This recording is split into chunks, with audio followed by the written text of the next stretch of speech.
राधे राधे दोस्तों, स्वागत है आपका राधा कृष्ण भक्ति चैनल पर, जहां राधा रानी की प्रेममयी मुस्कान और श्री कृष्ण की बांसुरी की मधुर धुन हर दिल को छू जाती है।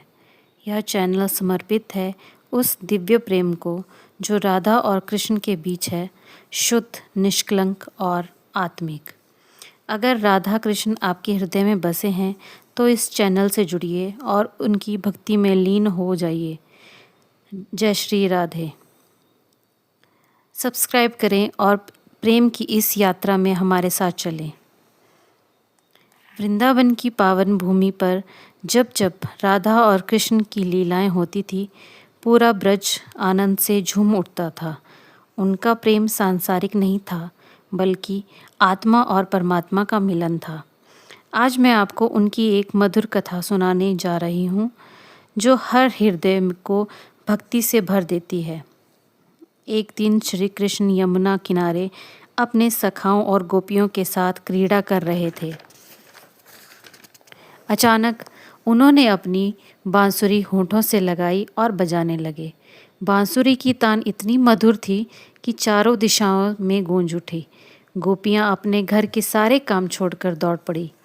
गायें दुहाई छोड़कर खड़ी हो गई, पक्षी गाना भूल गए और यमुना की लहरें भी शांत हो गई।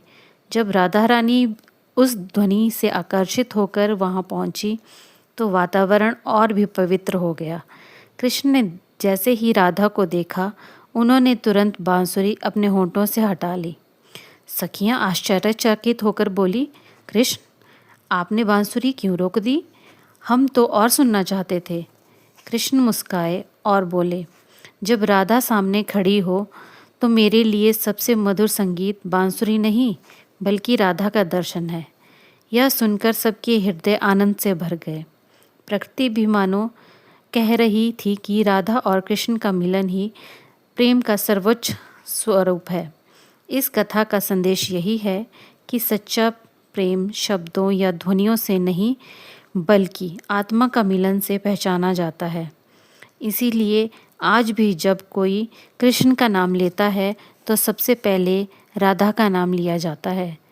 कृष्ण अधूरे हैं राधा के बिना, और राधा अधूरी है कृष्ण के बिना। आओ हम भी राधा कृष्ण के इस अमर प्रेम से प्रेरणा लें और अपने जीवन को भक्ति और प्रेम से भर दें। राधे राधे।